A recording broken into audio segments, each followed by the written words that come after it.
Alright, Shalom. First, I want to give all praises to Yahweh, Bashim, Yahushai, double honors to the apostles, elders, the great millstone, the world that taught us truth, and blessings to the elect of the nation of Israel. This is Brother Yakao. Come with another lesson. Lord will be edifying. I'll just say that every month I'm going to do basically a lesson on our history, especially Middle Age history, because, you know, they've whitewashed that history, you know. And that's what's beautiful about the time that we're in, that it's a time of truth. I remember Apostle Gabar said this: what's bringing down this empire is something called truth, man. Okay?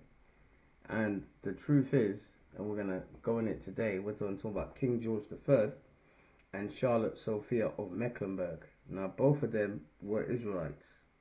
Alright, so-called black people. Charlotte Sophia of Mecklenburg,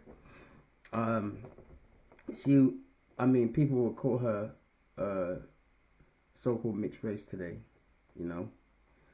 People will call her so-called mixed race, you know. But I think her, was it her father?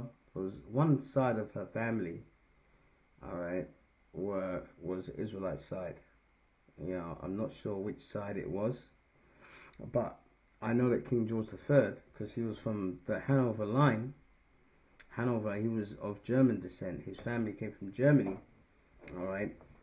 And we have to understand, and I'm going to show you, okay, that they have just whitewashed history. Okay.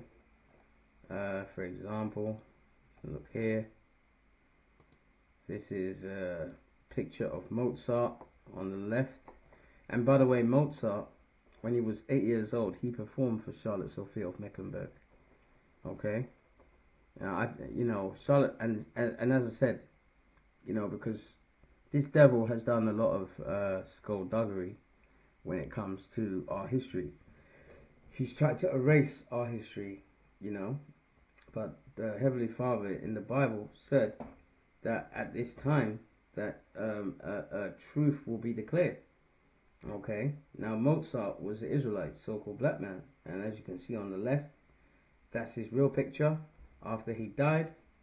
All right, they whitewashed his picture, and that's what they did to many of our people as well. Let me see here. Now I'm going to show you a picture of King George III, and you can see from this picture, all right, because there was a video that I did years ago, and it had him, you know, being black and having, you know, black features and so forth. But all the whitewashed pictures, King George III, even when he was young, if you look at it, for example, you look at this one here, all right, this is when he was young as a teenager, and then you look at, let's see if I can, you know, enlarge it here. You look at him when he was older. Take a look at them big rubber lips, man. You know, take a look at the nose and the lips. What Edomite Caucasian looks like this? They don't, man. You know, this is just a fabrication of history. You know, and that's what they've done. You know, they've just fabricated history. Another good example is King James. Here's another example. All right, King James on the left here, who was a black king. And remember, he was born in Scotland. All right. Yes, he united the kingdoms, but he was born in Edinburgh Castle, man. All right. Which shows you that Scotland had, what's it called? Israelite ancestry. All right. Mainly the tribe of Benjamin, who are today you so-called West Indians. All right. That's why a lot of West Indians have names like Patterson, Mackenzie, McDougall. I remember there was a girl in my school. Her surname was McDougall, man.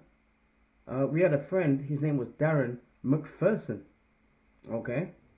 These are Scottish and Irish names. And this is where the tribe of Benjamin was located. Alright? And King James, as you can see here, was black. But after he died, alright, they whitewashed the picture. Okay? So this is all facts. Alright? And that's what they did with King George and Charlotte Sophia of Mecklenburg. Okay? Now,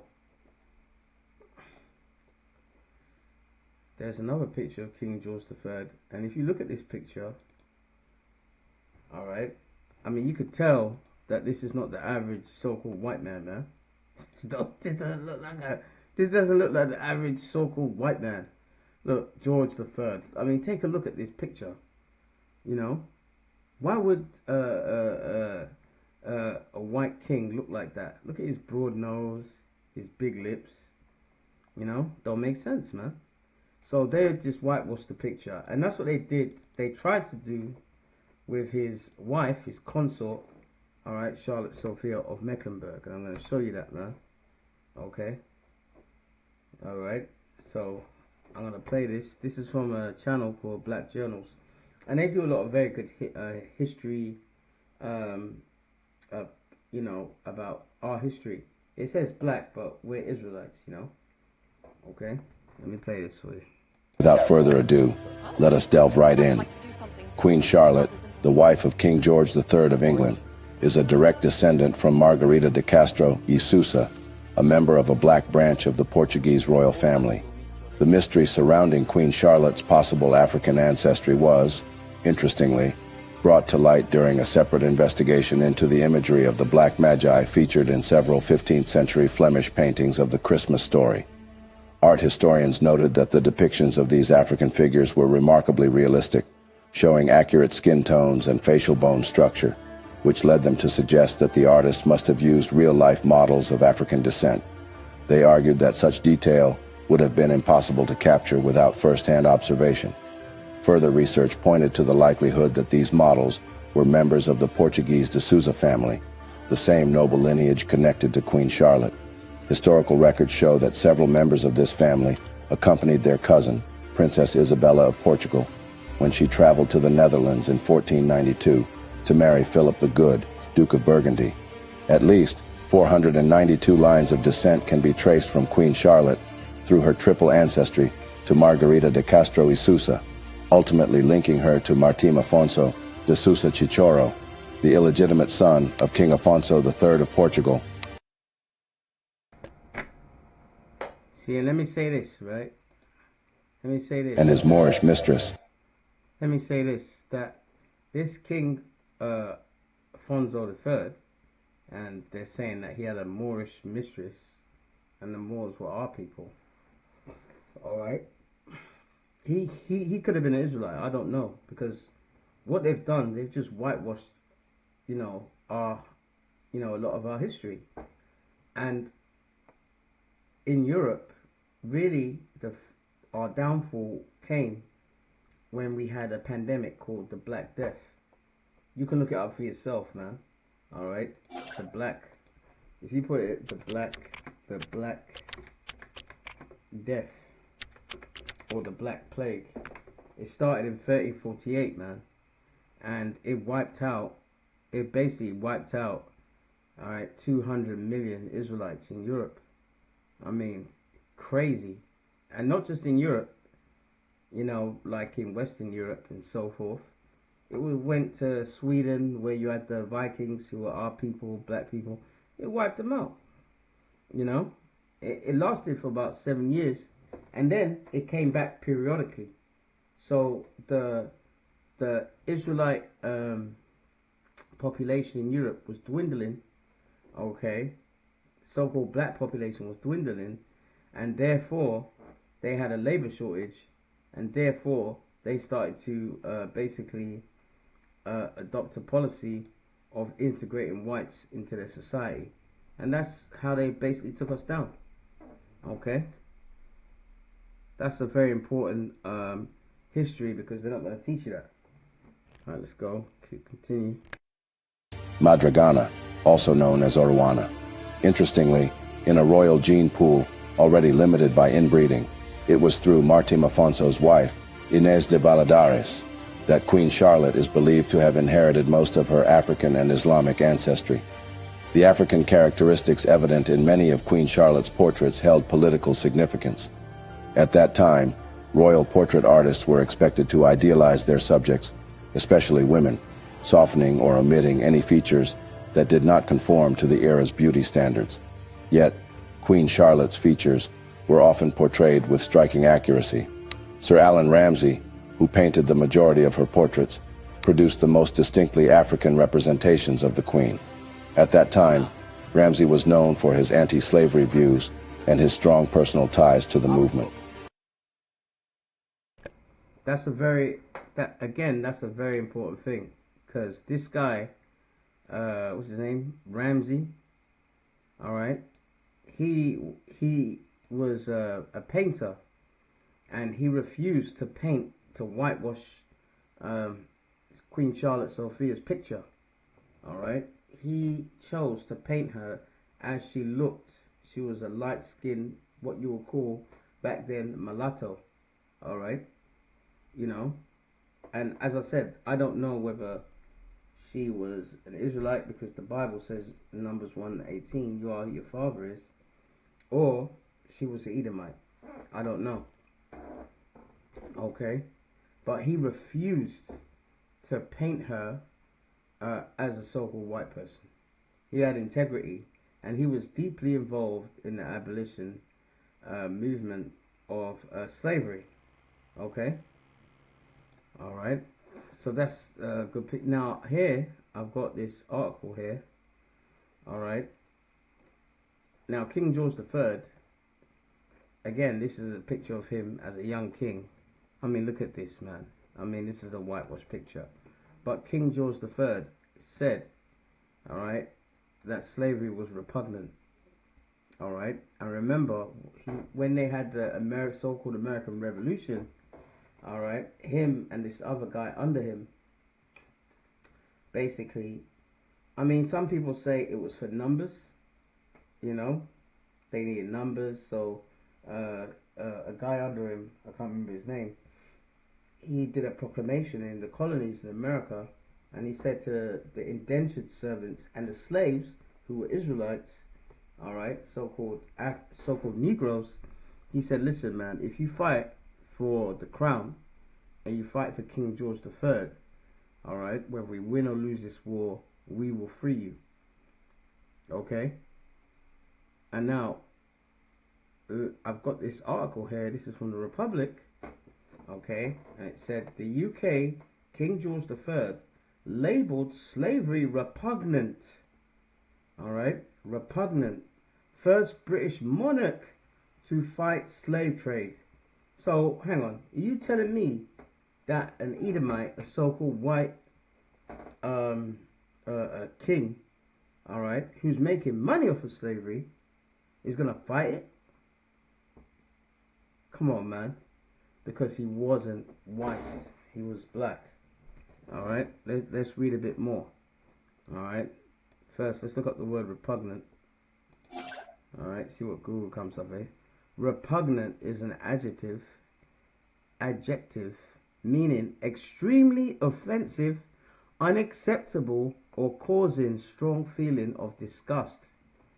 Okay. So King George III said that slavery, all right, was repugnant. Okay. King George, let's read it. This is from the Republic.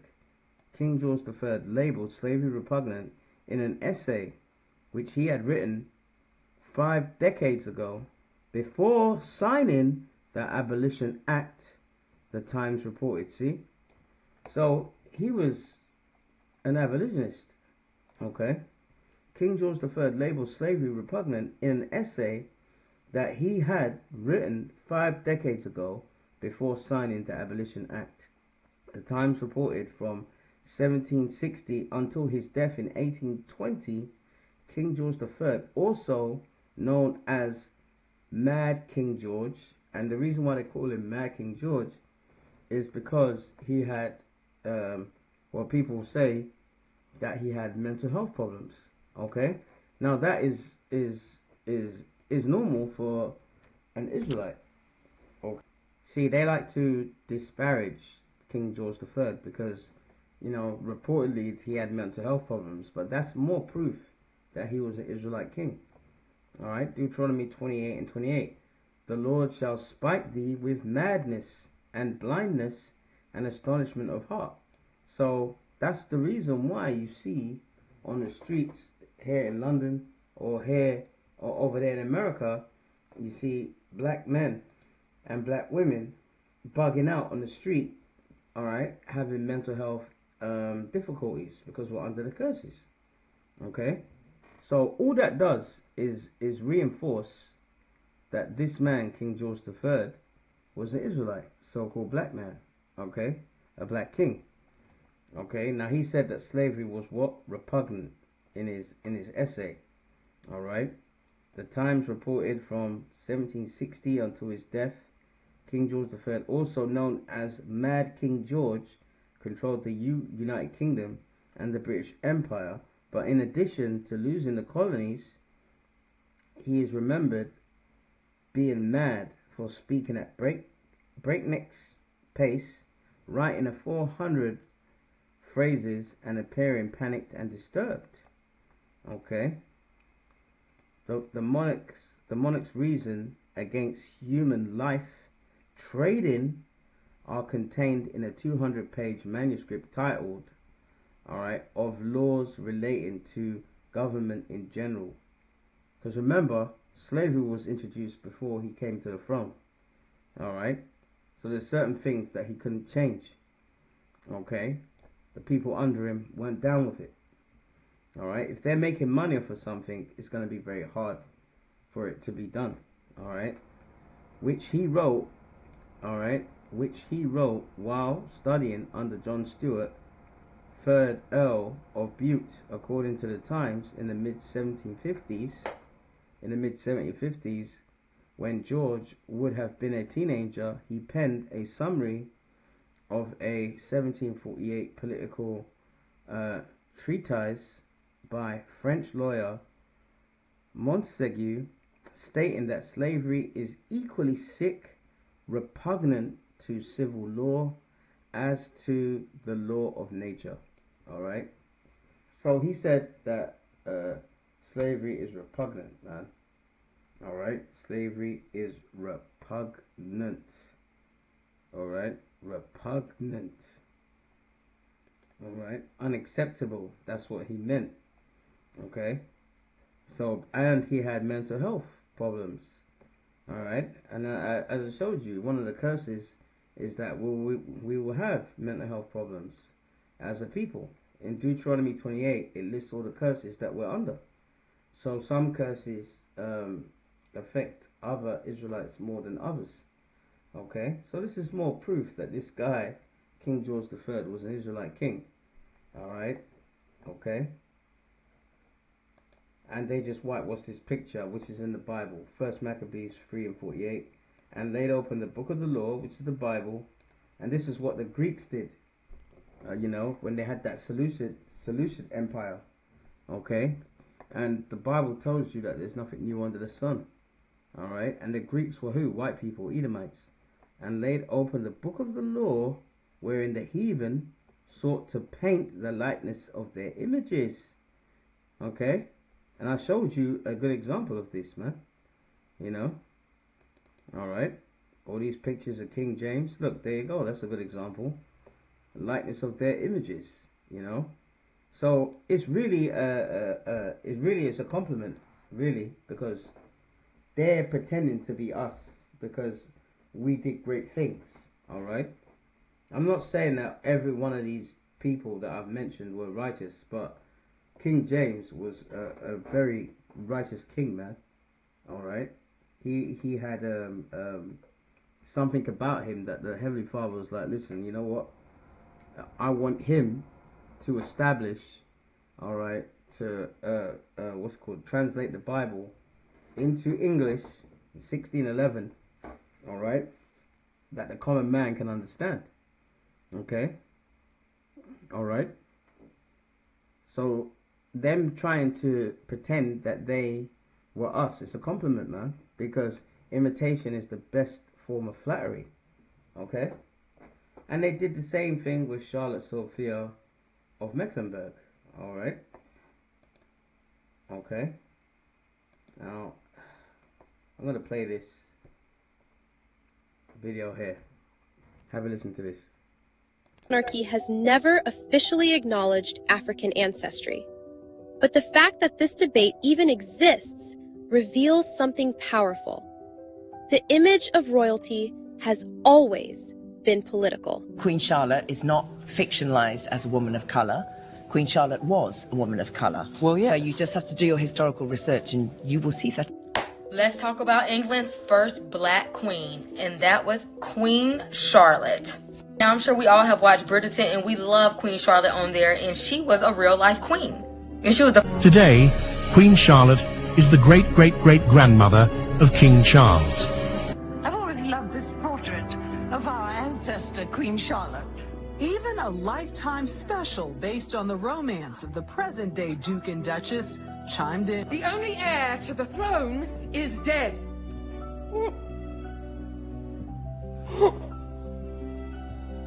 Sorrows. Sorrows, prayers. I am stating facts. The princesses have had no babies. The princes have had a record number of babies. Illegitimate whore babies. We had one heir, one royal, and she is gone. Sorrows, prayers. Into political water. You're saying that having black lineage is political in today's times? Highly. Please, I don't have any time for any gossip now. Eh? Yes. Look at it. Something with it.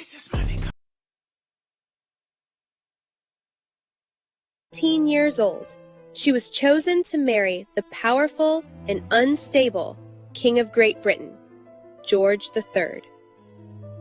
But history whispers something else about her, something rarely acknowledged in royal textbooks. For over 2 centuries, scholars have debated whether Queen Charlotte had African ancestry. And the conversation is far deeper than a Netflix storyline. Queen Charlotte is not fictionalized as a woman of color. Queen Charlotte was a woman of color. Well, yes. So you just have to do your historical research and you will see that is true. They complained when she came to the English court. They complained about her ugly thick lips and her ugly wide nose and her mulatto skin, and they powdered her down when they painted her. So she is an actual person. What's happened with the show that's been fantastic is Shonda does what Shonda does, and she says, what if we put Queen Charlotte into these series of books in which she does not appear? And what impact does that have on the court and the story that we tell? What you're seeing is a version of history that is a more realistic version of history, although it's a fiction, it's not a documentary, and it gives us an opportunity to play these characters of status, and it gives the audience, you guys, an opportunity for us to see ourselves in a historical drama in a different way. Let's talk about England's first black queen, and that was Queen Charlotte. And that was a beautiful piece. Now, she wasn't the first black queen, because as I said, we had many others, all right, you know. But in that time, as I said, the black population in Europe was dwindling, okay? So, now, she had 15 kids, man. She had 15 kids from King George III. He got it in, all right? And he was very protective over his children, especially his daughters. He had many daughters, you know, because in that so-called high society of Edomites, so-called white people, all right, they used to go to these soirees and you know, and do debauchery and so forth. And he was very protective over his children not to go to those things, all right? But I've got this article, it's called Equiano's World, all right? And it's about Equiano was one of the Israelite who was enslaved, you know, and got freedom. But this is about Queen Charlotte, all right? Queen Charlotte was married to King George III of Britain, all right, to whom Gustav Vasa dedicated his autobiography, all right, and Gustav Vasa was an Israelite, man, all right. She was born on May 19th in 1744 at Enteri Scholars Lower Castle in Monroe, Germany, all right, to Duke Charles Louis Frederick of Mecklenburg Strelitz and Princess Elizabeth Alberta of Saxe-Hildenhausen in July 1761. Then 17 years old, she was betrothed to 22-year-old King George III. She married in England on August 14th, 1761, at which time the marriage contract was signed. Official wedding was on September 8th, 1761, at the Royal Chapel at St. James Palace. And that St. James Palace is named after King James. Alright, and you've seen a picture of King James. The couple had 15 children, including King George, the fourth, I think it is, King William, the fourth, Ernest Augustus, King of Hanover. Alright, she died in November 1818. Alright. Okay. Now, it talks... oh my goodness. You know. Alright. This is the main bit here. Augustus Vassar sent a petition to Queen Charlotte on March 21st, 1788, on behalf of the population of African descent in London. Alright, of African descent in London. So there was an Israelite population in London, man. The petition, which included in his autobiography, appealed to the Queen's benevolence and humanity, asking for freedom from slavery. Vassar's petition was influenced by the belief in the 18th century that she had African ancestry. See? So she and as I said, it was one side or the other. I don't know whether she was an Israelite woman or an Edomite woman that just looked, like a so-called mulatto. I don't know. Okay? But, again, the topic of abolition comes up. With both King George III and his wife, his consort, Charlotte Sophia of Mecklenburg, which shows you that this devil, this white man, he can't tell the truth about history, okay? And the truth is being declared, and they can't. And a lot of white people are getting mad about it, you know, because they have this notion that only they can do things that are great. No, it's not just you that can do things that are great. You are great. You are great at rape, robbing, and murdering. That's what you're great at. Lying, okay? But now your rule is coming to an end. Look at the Iran war. Iran has won that war. They control the Strait of Hormuz. You know? So this prophecy is coming to pass. It's come to pass. 2nd Ezra 6 and 28. Alright? As for faith, it shall flourish. And the people that are going to have faith is the elect. Corruption shall be overcome. And corruption is being overcome with this lesson. Lying about history, man. Trying to make out that King George III was some white man, man. Okay? And his woman was some pasty white woman. And the truth, which have been so long without fruit, shall be declared. And that's what we're doing with these lessons, especially on history. We are declaring the truth, man. Okay? We're declaring the truth. So this prophecy is coming to pass, man. Alright? And I did a lesson, where is it? I did a lesson on King George III ages ago, man. And that was... Alright, ages ago. Let me see if I can find it.